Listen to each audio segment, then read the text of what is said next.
Bismillahirrahmanirrahim. Assalamualaikum warahmatullahi wabarakatuh. Apa kabarnya teman-teman sekalian? Alhamdulillah bertemu lagi bersama saya Wahid Ihwan dalam acara Raos Ramadan on Sinear. Nah, alhamdulillah teman-teman sekalian, di bulan Ramadan ini ya, semoga teman-teman masih semangat puasanya nih ya, masih awal-awal, biasanya masih kuat nih Ustaz ya. Puasanya, ibadahnya dan lain sebagainya. Nah, hari ini teman-teman sekalian, kita sudah ditemani oleh Ustadz Mulyadi Al-Fadil. Kita sapa dulu beliau. Assalamualaikum Ustadz. Waalaikumsalam warahmatullahi wabarakatuh. Gimana Ustadz nih puasa awal Ramadan nih Ustadz? Ya, seperti yang kita jalani gitu ya, tahun-tahun yang lalu nampaknya semangat di awal. Betul. Ya, banyak yang semangat. Seperti pertandingan, kalau sebuah pertandingan olahraga maraton misalkan, bisa ribuan tuh peserta. Waduh. Tapi yang sampai finish biasanya tidak semua, gitu ya. Nah, bagus nih tema kita nih, bagaimana supaya kita tidak semangat di awal. Betul, ya, tidak hangat-hangat titik-titik ayam gitu. Itu. Semangatnya itu di awal saja. Betul. Walaupun itu memang sebetulnya sunatullah saja. Apa ya? Ya kita itu kadang ya euforia, apapun misalkan yang itu hal yang baru biasanya orang senang gitu ya. Tapi tidak semua orang bisa bertahan dan istiqomah untuk menjaga apa yang didapatkannya. Betul. Jadi kalau kata Dilan itu rindu itu berat, ternyata yang berat itu istiqomah. Betul ya. Nah, teman-teman sekalian, di episode kali ini kita akan bahas tentang kiat-kiat agar kita bisa istiqomah dalam menjalani ibadah Ramadan saja. Tidak ya naik turun wajar, tapi gimana naik turunnya tuh ke atas gitu ya, banyak naiknya. Nah, kita langsung akan bahas dengan Ustadz Mulyadi Al-Fadil yang akan memberikan kiat-kiat buat kita semua, gimana sih apa yang harus dilakukan biar ibadah di bulan Ramadan tuh kita bisa konsisten naik terus. Gimana sih Ustadz? Ya, baik. Biasanya kalau orang itu berbuat tergantung dari apa yang menjadi motivasinya, gitu kan. Motivasi itu ada dua, karena tahu manfaat atau karena takut akibat. Biasanya itu, orang berbuat karena tahu manfaat, apa manfaatnya bagiku. Kalau misalkan seorang tahu bagaimana manfaatnya olahraga, malas, capek, dia tetap berolahraga setiap hari, gitu ya. Bahkan ada yang ingin langsing gitu, saking inginnya langsing, walaupun makan sehari hanya satu suap nasi gitu ya, satu sendok nasi, tentu bukan sendok tembok gitu, sendok makan gitu ya, dan sampai terlihat lemes, dia mau memaksakan itu agar tujuannya tercapai. Nah, tahu manfaat, tahu manfaat, maka orang makin berusaha untuk menempuhnya sungguh-sungguh betapapun ujian rintangan yang datang. Itu. Ada contoh nih Kang Wahid, ada orang yang melakukan perjalanan ya untuk mendaki Mount Everest, untuk mendaki gunung itu, dia ada 3 perempuan ceritanya mau mendaki ke gunung itu ya, ke puncak gunung. Untuk mendaki mereka 8 bulan latihannya, latihan jalan, latihan ngangkat beban, latihan bawa ransel, terus belum lagi olahraganya, fisiknya, ngatur napasnya sebagainya. 8 bulan persiapannya. Berangkat 1 bulan sampai di tujuan. 1 bulan sampai itu dengan persiapan 8 bulan. Begitu. Nah, apa sudah sampai sana? Hanya nancepin bendera. Untuk nancepin bendera di puncak, 8 bulan persiapannya. Sebulan mendakinya. Gitu. Masya Allah. Kenapa mereka mau ya 8 bulan melakukan, 8 bulan berlatih berat gitu setiap hari di tempat, karena mereka tahu akan ada manfaat di depan. Oh, kalau udah sampai puncak bisa populer, bisa dikenal, bisa jadi berita dunia dan seterusnya lah gitu. Nah, sama dengan Ramadan ini, siapa yang bisa istiqomah kalau tahu manfaat dari keutamaan Ramadan ini ya. Kalau hanya sekedar euforia, menganggap hal yang biasa, menganggap hal yang ya seperti biasalah, begitu Ramadan awal kita bisa saksikan tahun-tahun lalu ya, masjid itu penuh, masjid itu harus menambah terpal, nambah karpet, nambah tikar, nambah sap di luar, tapi itu 10 pertama biasanya ya. Betul, 10 betul. kedua mengalami kemajuan yang berarti, Masya Allah, 10 ketiga sangat maju, dan tidak sedikit beberapa masjid tinggal 2 saf. Masya Allah. Tinggal 2 saf, itu pun 1 saf imam dan 1 saf makmum, Ya Allah. gitu ya. Dan makmumnya hanya 2 orang. Gitu ya. Nah ini karena makin lama makin melemah, itu mungkin tidak tahu manfaatnya. Padahal, gitu ya, padahal Allah menyediakan Ramadan ini begitu utama waktu demi waktunya. Kata Syekh Asyamali, siapa yang paling menyesal di bulan Ramadan? Siapa yang paling ingin mendapatkan Ramadan? Adalah mereka yang sudah wafat. Mereka yang sudah ada di dalam kubur minta kepada Allah barang satu saat saja. Ya, sa'ah ini dalam bahasa Arab bisa 1 jam, bisa 1 menit, 1 detik, atau 1 hari gitu ya. Barang sesaat saja mereka hidup di dunia untuk merasakan nikmatnya hari-hari Ramadan. Atau diberi kesempatan dibangunkan 1 malam saja untuk menikmati malam bulan Ramadan. Dan itu nggak bisa kesempatan ya. Karena udah meninggal, Ustaz. Karena sudah meninggal. Kalau diberi kesempatan dia ikut tarawih yang bubar gitu. Waduh, benar. Terus maut senang salat lagi gitu ya. Nah, ini menunjukkan bahwa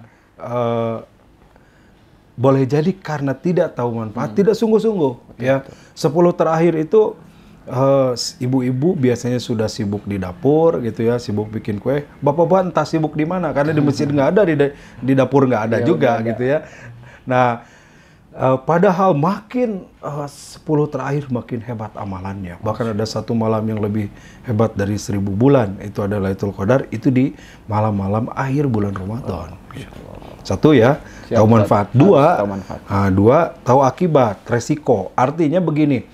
Kalau orang di bulan Ramadan nggak dimanfaatkan betul, kemudian tahun depan tidak ada kesempatan, dia akan menyesal. Nah, resikonya penyesalan, resikonya penderitaan, apalagi kalau misalkan Ramadan ini diisi dengan keburukan, diisi dengan maksiat. Kalau amal soleh dilipat gandakan, maksiat pun bisa jadi lipat ganda tuh dosanya. Maka dia akan menyesal. Nah, biasanya orang itu mau berbuat karena takut ancaman, gitu ya. Anak kecil nggak mau sholat sama bapaknya dipelototin, awas loh kalau nggak sholat dicepret ke bapak, dia mau sholat ya, karena ada ancaman, begitu. Nah, jadi ada dalam agama kita juga ada targhib, ada tarhib ya, ada tarhib, ada targhib. Jadi ada motivasi dan ada ancaman. Nah, sebenarnya itu konsekuensi ya, lumrah dalam kehidupan kita. Bicara amal kita juga ada reward and punishment, ada surga dan neraka nanti dari amal kita. Nah, makin kita termotivasi dengan surga dan makin kita takut dan neraka, maka kita akan makin meningkat amalnya. Tapi sebaliknya, orang yang tidak takut dengan neraka, orang yang tidak mengejar surga, ya amalnya akan seadanya saja atau bahkan tidak punya motivasi untuk beramal. Masya Allah. Ya, jadi tadi kata Ustadz Miladi adalah ketika seseorang sadar akan manfaatnya beribadah di bulan Ramadan, maka dia akan mengejar saja karena tahu manfaatnya gitu. Kemudian yang kedua adalah karena ada akibat saja. Bisa dibilang ancaman juga Ustaz. Takut karena resiko ya, ancaman. Kalau dia meninggalkan ibadah di bulan Ramadan atau dia melakukan maksiat di bulan Ramadan, dia tahu apa yang akan dia dapatkan nanti. Nah, itu adalah 2 hal yang bisa memacu seseorang untuk bisa meningkatkan ibadahnya di bulan Ramadan gitu. Nah, kemudian Ustaz, kira-kira nih agar seseorang tuh bisa dia udah tahu nih Ustaz. Udah tahu 2 hal tadi, tapi kan kadang orang tuh tahu cuman dalam pelaksanaannya udahlah, udah bisa diampuni sama Allah, nantilah besok lagi. Nah, gimana caranya biar orang tuh bisa sadar bahwa 2 hal ini harus dilakukan, jangan hanya diingat doang Ustaz. Baik. Kita juga menyadari kembali tentang bagaimana keutamaan Ramadan ini ya. Jadi Ramadan itu tidak hanya urusan puasa. Udah jelas Ramadan ada puasa yang tidak ada di bulan lain, puasa wajib selain di Ramadan. Tapi Ramadan ini kita ibaratkan sebuah tanah subur yang kalau kita menanam di tanah tersebut, apapun yang kita tanam akan tumbuh. Gitu ya. Ya, nanam padi jadi, nanam sayuran jadi, nanam palawija, nanam singkong, nanam ubi, nanam talas, nanam pisang, pepaya, semuanya jadi. Kenapa? Karena tanahnya tanah subur gitu. Sehingga Ramadan kita diperintahkan tidak hanya untuk puasa, tapi qiyamul lailnya, tapi baca Qur'annya, tapi zikirnya, tapi sedekahnya, dan semua amal itu dilipat gandakan oleh Allah. Nah, sehingga itu menjadi menjadi kiat kita untuk bagaimana kita bisa meningkatkan amal kita. Tapi boleh jadi dari semua itu yang terpenting sebenarnya adalah dari ilmunya. Sering kita dengar dari AA ya, pupuk iman adalah ilmu, ibadah benar atau ilmu, motivasi berakhlak mulia juga karena ilmu. Jadi bagaimana orang mau beribadah kalau nggak tahu ilmunya ya? Ya kenapa kita mau untuk sholat tahajud sepertiga malam ya di Ramadan ini berlapar-lapar? Karena kita mengenal ilmunya, bagaimana manfaat dari semua yang kita jalani. Betul. Nah, jadi penting nih buat sahabat-sahabat semua. Pelajari terus ilmunya, jangan sampai kemudian Ramadan ini dianggap rutinitas ya. Betul. Seperti tahun lalu gitu ya, puasa makan siang tidak makan, nanti sore buka, nanti juga lebaran salam-salaman beres gitu. Itu hanya sekedar rutinitas. Sayang sekali karena kita sudah melewati Ramadan mungkin bertahun-tahun ya. Ada yang sudah 20 tahun, 30 tahun, 40 tahun, berarti 40 kali Ramadan dijalani. Ramadan mana yang diterima oleh Allah jadi jalan pulang kita, bekal kita. Padahal ini adalah seperti ladang subur tadi yang kita tanam, itu akan pasti banyak kita tuai. Kalau kita nanamnya hanya padi, ya kita panen padi aja. Betul. Padahal tanah yang luas dan subur ini bisa tanami berbagai tanaman yang bisa kita petik hasilnya saat panen nanti. Betul. Tanaman amal inilah yang kita petik di akhirat nanti, hasilnya di akhirat menjadi berupa tanaman amal-amal kita di dunia ini. Ya. Jadi perumpamannya sangat menarik nih teman-teman sekalian, diibaratkan sebagai tanah yang pasti akan menumbuhkan buah yang jadi gitu ya. Kalau kita nanamnya puasa doang, ya amalnya puasa aja ya. Kita harus tanam juga dengan qiyamul, baca Quran dan sebagainya. Jadi hasil panen yang kita dapat tuh macam-macam ya. Nggak hanya cuma satu, misalkan padi doang atau puasa aja, tapi banyak pahala yang akan kita tanam. Nah itu dia teman-teman sekalian, bagaimana tadi Ustadz Miladi menyampaikan kiat-kiat agar kita bisa konsisten dalam menjalani ibadah di Ramadan ini. Terutama ya ini masih awal-awal Ramadan saatnya, masih semangat-semangatnya bagaimana semangat ini bisa kita jaga bareng-bareng. Karena kata beliau tadi, jangan sampai ini sebagai momentum aja ya.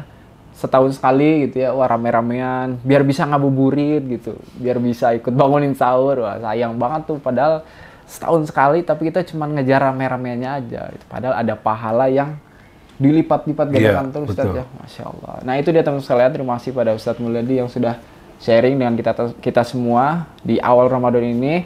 Pesan mungkin Ustadz buat teman-teman sekalian di awal Ramadan nih. Ya pesannya keep istiqomah. Mari selalu istiqomah, jaga semua amal ibadah kita. Satu ya, yang kedua jangan sia-siakan kesempatan ini. Betul. Yang sampai kita menyesal selagi masih diberi kesempatan. Termasuk bagi yang masih muda. Saya masih muda. Mungkin tahun depan juga insya Allah ketemu lagi Ramadan. Belum tentu, nggak ada jaminan semuanya. Betul. Mau tua mau muda. Maka mari kesempatan yang Allah berikan ini kita optimalkan, kita maksimalkan agar kita memperoleh pahala bekal pulang yang sangat luar biasa, yang banyak ya.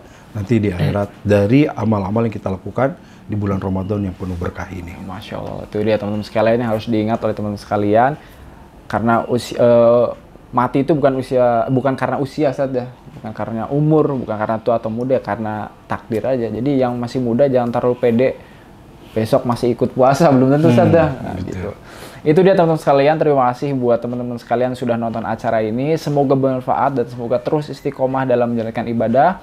Bagi teman-teman yang suka dengan video ini, jangan lupa tekan tombol like. Bagi teman-teman yang belum berlangganan, jangan lupa tekan tombol subscribe.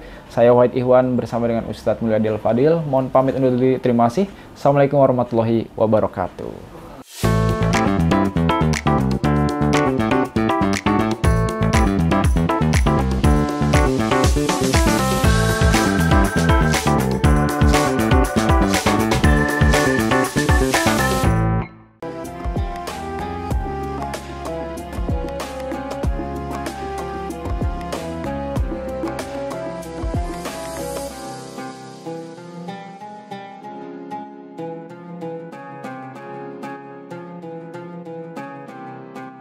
Jangan lupa, saya bilang sekalian, terus berlangganan di Darut Tauhid Official.